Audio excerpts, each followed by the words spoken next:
The sun had barely risen over the hills of Vietnam, casting a soft golden glow over the Khe Sanh combat base. I sat on a stack of sandbags, rifle in hand, staring out into the dense jungle that surrounded us. The air was thick with the scent of wet earth and the distant, yet ever-present hint of gunpowder. This was our world now, a small island of uncertainty amidst an ocean of green. Our unit had been stationed here for weeks, part of a larger strategy we barely understood. We were Marines, though. We didn't need to understand. We just had to hold the line. The base buzzed with activity as men moved about, fortifying positions, checking weapons, and exchanging tired glances that spoke volumes. We were brothers in arms, united by a bond forged in the heat of combat and the shared dread of what was to come. The first mortar shell shattered the morning calm, an all too familiar sound that sent us scrambling. I found myself in the trenches, heart pounding in my chest, as the earth around us trembled with the impact of enemy fire. We returned shots in a disciplined rhythm, the dance of war we had learned so well. Yet, in those moments of chaos, there was a strange beauty, a testament to the human spirit's resilience. As the day wore on, the enemy bombardment intensified. We were an island under siege, cut off from the world, fighting an enemy we seldom saw but constantly felt. The nights were worse, filled with the sounds of probing attacks and the whispers of men trying to stay sane in the midst of madness. It was during these long nights that I first sensed something was amiss. It started as a feeling, an inexplicable sense of being watched. I'd peer out into the darkness, my night vision goggles revealing nothing but the endless jungle. Yet the sensation persisted, a prickling at the back of my neck, a whisper in the wind that sounded almost like words. I wasn't the only one feeling it.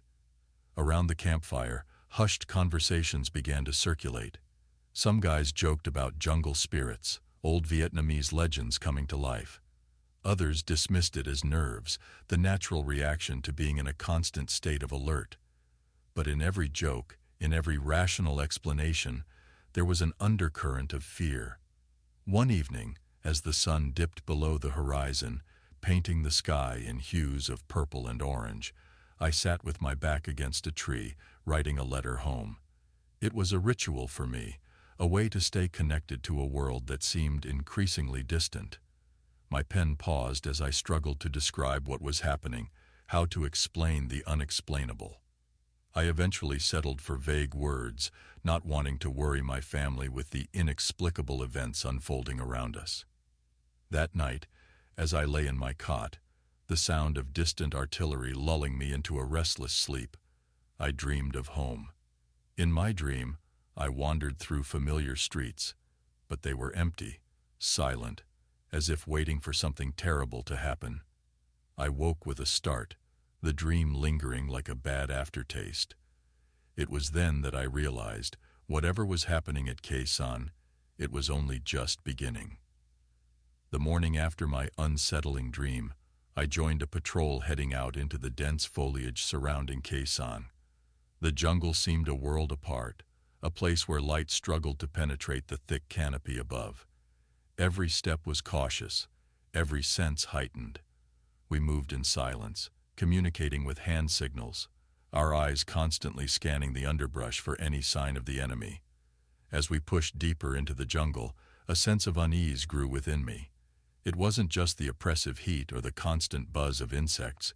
It was something else, a feeling of being observed from the shadows. I kept glancing over my shoulder, half expecting to see something lurking behind us. But each time, there was nothing, only the dense greenery and the occasional flutter of bird wings. Midway through the patrol, we halted. Our point man had frozen, his hand raised in a fist. We all stopped, crouching low, our weapons at the ready. He gestured to a set of barely discernible footprints in the mud. They were fresh, indicating we weren't alone. The realization sent a shiver down my spine. This was the enemy's territory, and we were the intruders here. We followed the tracks cautiously, but they led to nothing. It was as if whoever, or whatever, had made them, had vanished into thin air. The point man looked at me, his eyes filled with the same question that was on my mind. Had we just seen the signs of the enemy, or was it something else? The tension among us grew as we continued our patrol. Every rustle in the underbrush seemed amplified, every shadow a potential threat. I could feel the weight of my comrades' gazes, their unspoken concerns mirroring my own. This wasn't just a physical battle, it was a psychological one, and it was taking its toll. As dusk approached, we began our trek back to the base. The setting sun cast long shadows through the trees, and the sounds of the jungle seemed to grow louder. It was during this time that I heard it for the first time, a whisper, so faint I thought I'd imagined it. It was like a voice, but not quite human, more like the wind forming words. I stopped, trying to make sense of it, but when I looked around, all I saw were the questioning faces of my fellow Marines. Back at the base, I kept to myself, pondering over what I had heard. I wanted to dismiss it as a trick of the mind, the result of stress and exhaustion. But deep down, I knew it was more than that. The jungle was speaking to us, in a language we didn't understand, and it filled me with a dread I couldn't shake. That night, as I lay in my cot, the distant thud of artillery fire a constant background noise, the whispers returned. They were clearer now, a chorus of voices that seemed to be calling out to me. I sat up, my heart racing, and looked around. The others were asleep, oblivious to the sounds that filled my ears. I felt isolated, trapped in my own experience, wondering if I was losing my grip on reality. As sleep finally claimed me, I dreamt of the jungle, of shadows that moved with purpose and whispers that spoke of ancient secrets. I woke with the dawn, a sense of foreboding heavy in my chest. Whatever was happening, I knew it was only the beginning. The jungle had more to reveal, and I couldn't help but feel that we were intruding on something ancient and powerful, something that was slowly waking up. The days at Khe Sanh began to blend together, a monotonous cycle of patrols, guard duty, and restless sleep. The constant barrage from the enemy, the ever-present threat of an attack, it all started to feel like a surreal loop. Time seemed to distort under the strain, days feeling like weeks, nights stretching into eternity. One morning, I woke up feeling particularly disoriented. The sun was just rising, yet my watch showed an hour past noon. Confused, I checked with the others, only to find that they too were experiencing similar discrepancies. Watches and clocks, previously synchronized, now showed wildly different times. It was as if time itself was rebelling against the normal order, creating a disjointed sense of reality. During a patrol later that day, the time distortion became more palpable. We moved through the jungle, the air thick with humidity and tension. As we navigated a particularly dense area, I glanced at my watch and froze. It was running backwards. The second hand moved in reverse, ticking away into the past. I showed it to the Marine beside me, who stared at it in disbelief. It wasn't just my watch. His was doing the same. We pushed on, but the atmosphere had shifted. The jungle seemed to close in around us, the trees like silent witnesses to our confusion. As we moved, time seemed to fluctuate, accelerating and decelerating in disconcerting bursts. Shadows lengthen it and shorten it in moments, and the sun flickered through the canopy like a strobe light. In the midst of this surreal environment, we stumbled upon an abandoned enemy camp. It looked like it had been left in a hurry, personal items scattered, a fire pit still smoldering. But something was off. The items were old, rusted and decayed as if they had been exposed to the elements for years, yet the fire was recent. It was a paradox that defied explanation.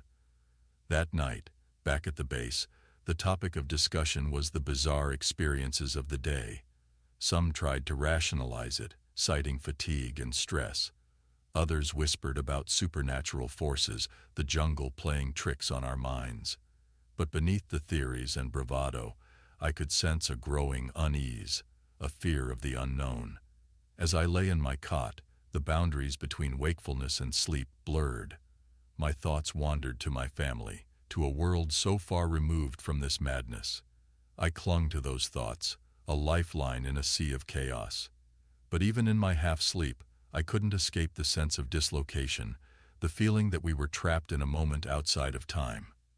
I dreamed of walking through the jungle, but it was different, ethereal. The trees whispered secrets in a language I couldn't understand, and the ground pulsed with an ancient rhythm. In my dream, I wasn't a marine. I was a wanderer, lost in a timeless forest, searching for a way out. When I awoke, the sun was just creeping over the horizon, a new day beginning. But it felt hollow, a mere continuation of the endless cycle we were trapped in. The Siege of Khe Sanh was more than a physical battle. It was a struggle against an unseen force that was slowly unraveling the fabric of our reality. And as I rose to face another day, I couldn't shake the feeling that the true battle was yet to come. The discovery of the tunnel entrance was accidental. It was during a routine sweep of the perimeter that one of our guys stumbled upon what appeared to be a hidden trap door, camouflaged with dirt and foliage. The realization that the enemy had been moving right beneath us was both alarming and intriguing. We decided to explore it, hoping it might reveal more about our elusive adversary. Armed with flashlights and weapons, we descended into the darkness. The tunnel was narrow, the air stale and suffocating. As we moved cautiously through the winding passages, the sense of claustrophobia was overwhelming. The walls felt like they were closing in, and every shadow seemed to hide potential danger. What we found within the tunnels was unexpected. Beyond the expected caches of weapons and supplies, there were signs of a more permanent presence: sleeping areas, personal belongings, even drawings on the walls. These were not just passages, they were homes, shelters for those who fought us from the shadows. It was a sobering reminder that this was not just a military conflict, but a war that permeated every aspect of life here. As we delved deeper, we stumbled upon a room that was different. It was larger, with walls lined with maps and documents. Among them were not only plans for military operations, but also communications that hinted at a larger, more complex web of alliances and conflicts. Some documents bore insignia unfamiliar to us, suggesting the involvement of external powers previously unknown in this war. This revelation was startling. It wasn't just the scope of the war that had been hidden from us, but its very nature. We had been fighting an enemy we barely understood, in a conflict that stretched far beyond the boundaries of our base and the surrounding jungle. Emerging from the tunnels, we were met with the harsh light of day, a stark contrast to the darkness below. The world seemed different now, as if our brief journey underground had altered our perception of the war.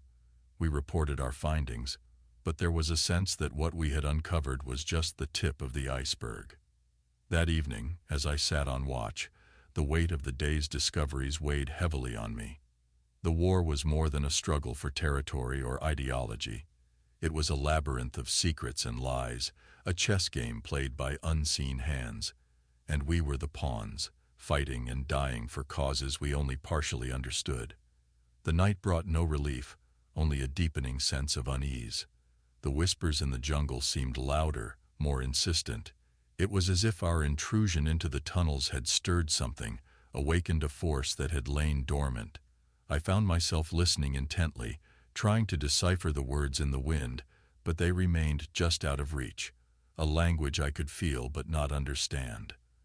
As I lay in my cot, the events of the day replayed in my mind: the tunnels, the documents, the eerie feeling of being part of something much larger and more sinister. Sleep was elusive, my thoughts a tangled web of questions and fears.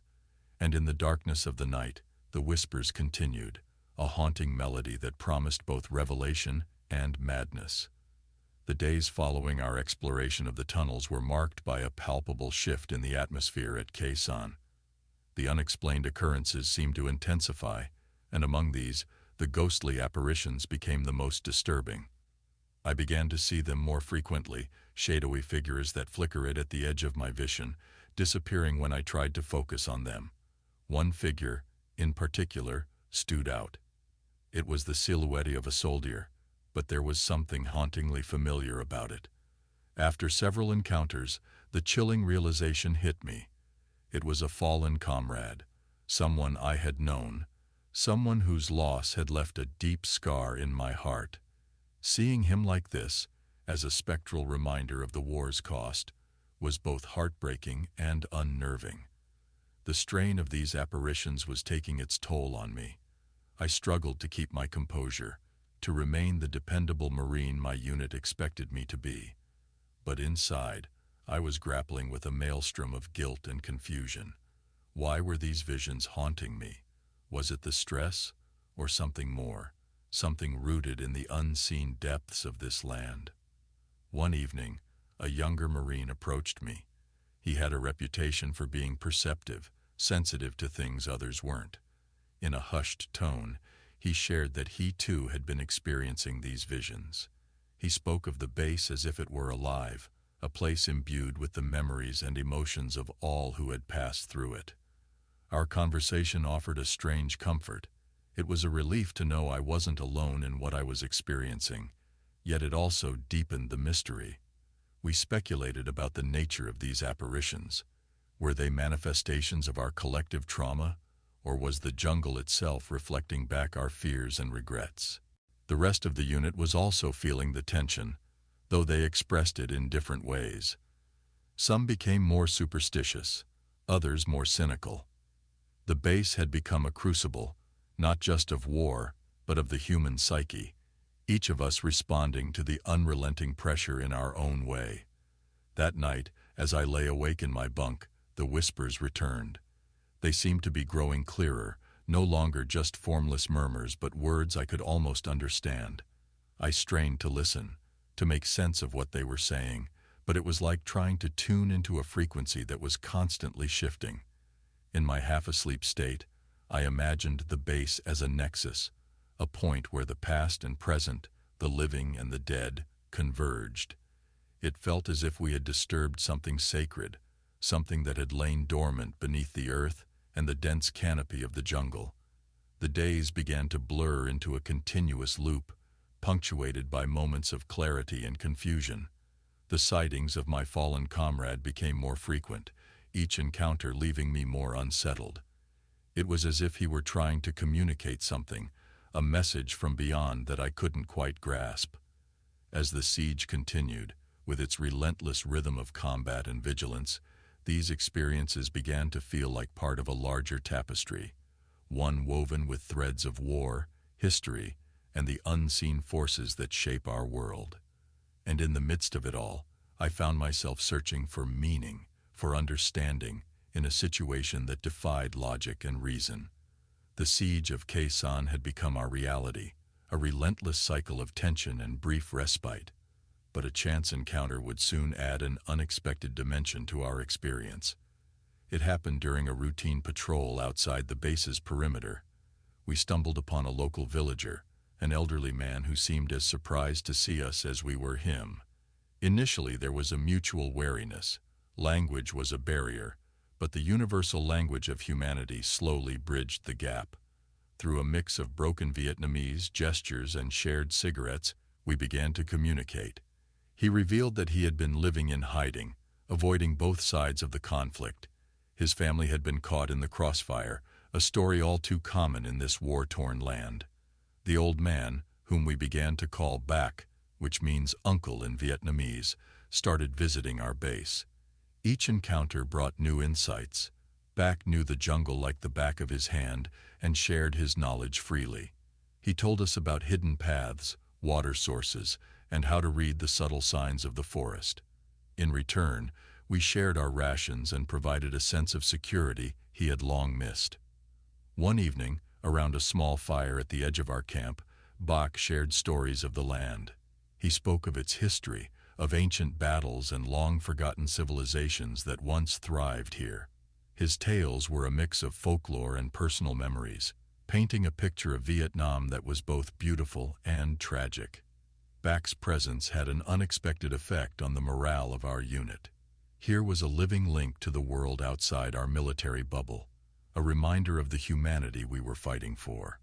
His stories, though often laced with sorrow, also carried a resilience and hope that resonated with us. During one of his visits, Bach noticed the tension that had gripped us, the unspoken fears and the haunted looks in some of our eyes. In a rare moment of openness, I shared with him the visions and whispers that plagued me, half expecting him to dismiss them as the stress of war. To my surprise, Bach nodded knowingly. He spoke of the spirits of the land, of the energies that war and suffering had awakened. His belief in the supernatural was matter of fact, rooted in a worldview where the spiritual and physical realms were intertwined. His explanation didn't provide scientific answers, but it offered a different perspective. It was a way to contextualize our experiences, to see them as part of a larger, more mysterious world. Bach's words provided little in the way of comfort, but they gave us a new lens through which to view the unexplainable events occurring around us. As the days passed, Bach became a regular fixture in our lives. His visits were a welcome distraction, a brief escape from the relentless pressure of the siege. In him, we found not just an ally, but a bridge to the world we had left behind, a world where stories, history, and humanity still mattered. As I lay in my bunk each night, the whispers and visions continued, but now they seemed less threatening, more like echoes of a past intertwined with our present. Bach had opened a door to understanding, not through reason, but through acceptance of the unknown. And in the midst of war, that acceptance was a small beacon of light in the overwhelming darkness. The promise of a break from the relentless siege came in the form of a planned evacuation. We were to be airlifted out for a brief respite, a chance to regroup and replenish. The news was received with a mix of relief and skepticism. After weeks of constant pressure, the idea of stepping away, even briefly, seemed almost surreal. The day of the evacuation dawned clear and bright. As the helicopter descended, its blades slicing through the humid air, there was a sense of unreality among us. We boarded quickly, the familiar faces of the crew offering a semblance of normalcy. As we lifted off, the base shrinking below us, there was a collective exhale, a release of tension held too long. But the relief was short-lived. Without warning, the helicopter shuddered violently. A deafening explosion tore through the air, and we were plummeting. The world became a chaos of noise, fear, and disorienting movement. I braced for impact, the ground rushing up to meet us. The crash was a cacophony of breaking metal and screams. When it finally came to a stop, the silence was just as jarring. Dazed and battered, we assessed the situation. Miraculously, there were survivors, but the pilot and several others were not among them. We were alive, but stranded, the jungle around us both a shield and a threat. Our situation was dire. We had limited supplies, injuries among us, and the enemy was surely aware of our presence. We gathered what we could from the wreckage and prepared to move. The base was too far to reach on foot, especially in our condition. Our only hope was to find a secure location and signal for another extraction. As we trekked through the jungle, every step was fraught with danger. The crash had scattered us, and the need to regroup added to our urgency. We moved with caution, aware that the enemy could be watching, waiting to capitalize on our vulnerability. The jungle seemed to close in, the dense foliage an ever-present barrier. As night fell, we found a relatively secure area to set up a temporary camp. The darkness brought little relief, the sounds of the jungle a constant reminder of our precarious situation. That night, as we huddled together, the reality of our predicament set in. We were isolated, wounded, and exposed. The whispers and apparitions that had haunted us at the base seemed distant now, overshadowed by the immediate threat of survival. In the darkness, I found myself thinking of Bach, of his stories and his perspective on the land. It offered little in the way of practical help, but his belief in the spirits of the jungle provided a strange comfort. It was a reminder that we were part of something larger, a story that extended beyond the immediate struggle for survival. As dawn approached, we prepared to move again, our spirits bolstered by the light. The crash had changed everything, shifting our focus from the unseen terrors of the base to the tangible challenges of survival. Yet, even as we faced these new challenges, the experiences of the past weeks lingered, a haunting backdrop to our current plight. The war, it seemed, was not just fought with guns and strategies, but with the mind and spirit, in realms both seen and unseen. As the sun rose on our beleaguered group, casting long shadows through the dense jungle, a sense of determination settled over us. We knew the journey ahead would be arduous, but the will to survive was a powerful motivator.